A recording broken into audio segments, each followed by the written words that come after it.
Hey STEM, to wrap up our school year and to wrap up our discussion about plastic, we're going to look at an experiment if plastic sinks or floats, okay? This directly impacts us because right down the road from most of us, we have the lake. And the lake is a body of water that is really polluted by plastic. If you guys can remember back in September, when we went on our walk through the park nearby the lake, we picked up tons of plastic pieces that eventually would have made their way into the water, okay?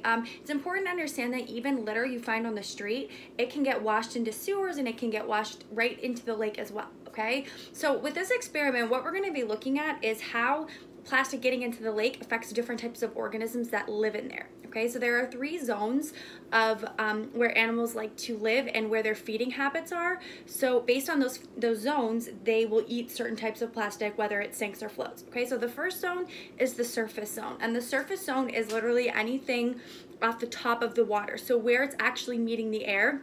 It's not sinking or lowering into the water, it's right on top. So when we're looking at plastics here, we're looking at things that are floating, and those are gonna be commonly ingested by surface feeding animals. Surface feeding animals can be birds, a lot of times some turtles, they'll feed off the surface. So those plastics are really getting in the way of their eating, and they end up eating them right off the top, okay? The middle layer, the pelagic zone, okay, it is where it's not quite sinking to the bottom or floating on the surface, it's kind of laying right within.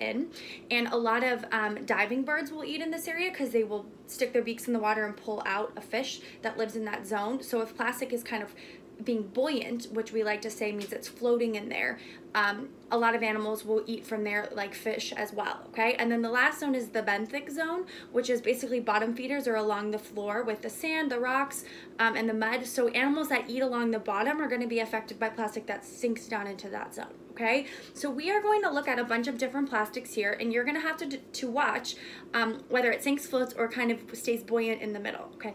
Okay, and then depending on the chart that you guys are going to look at in the slide, based on where it falls in this lake that I have made, you guys are going to decide which animals are affected the most, okay? So real quick, before I get started, here is the lake. So it is just a clear dish, so you guys should be able to see whether it's sinking or floating, okay?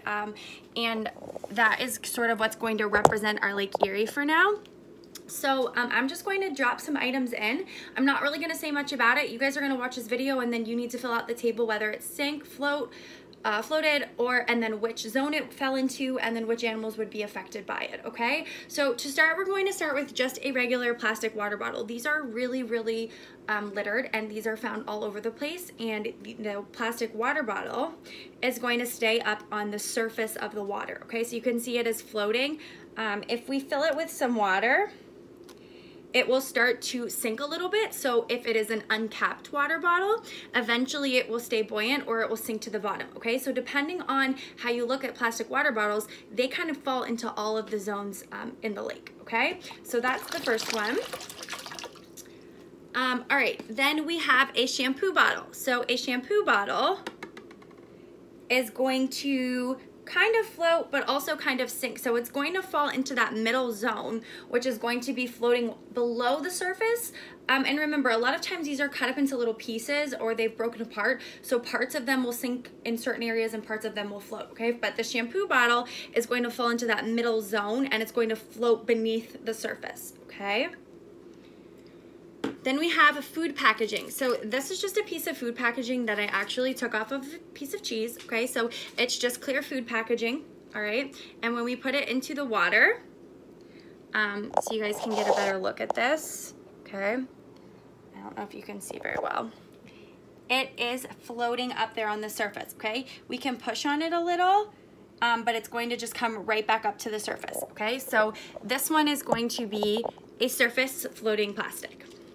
All right, then we have a medicine bottle, okay? So when I put the medicine bottle in, okay, it is going to sink right to the bottom, okay? So the bottle part has touched the bottom of my lake. The cap is going to float on the top, okay? So if you had a medicine bottle capped and thrown away, we'll see how that works.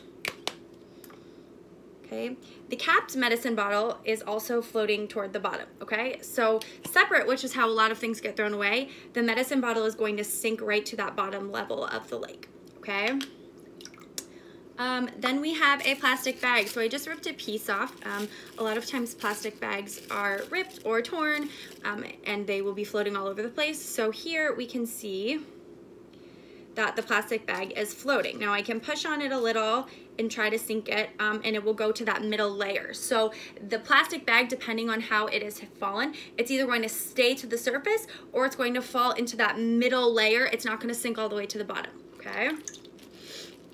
Then we have an egg carton. So I just cut a small part of it out to show you. So the egg carton, no matter how much I really push on it, okay, it's going to come back up to the surface. So it's going to stay on the surface level. Then we have caps, bottle caps, okay? So the bottle cap, it is also going to stay on the surface. Now, the bottle cap is like this though, it's going to sort of start to sink a little into that middle zone, okay? But typically bottle caps, which I'll put a couple other caps in to show you, okay? Bottle caps are going to stay floating on the surface, and they're going to be a target of food by a lot of those birds that fly by and see it on the surface, okay? A pen cap, so part of a pen. We'll let it sit for a minute, push on it, okay? So the pen cap, to me, is sort of floating surface to that middle layer, okay? If I tap on it and get some water inside, it's definitely sinking into that middle, but it is not touching the ground of my lake, okay? So you can either say the pen cap is a surface or a middle layer in that little zone where a lot of the fish or the diving birds will feed, okay? And then lastly, we have plastic silverware. So I put the plastic silverware in, and it is definitely below the surface level, okay? It is not at the bottom, it's floating in that middle area. Okay, so this is just a simple experiment. You can try this at home with lots of different types of plastic.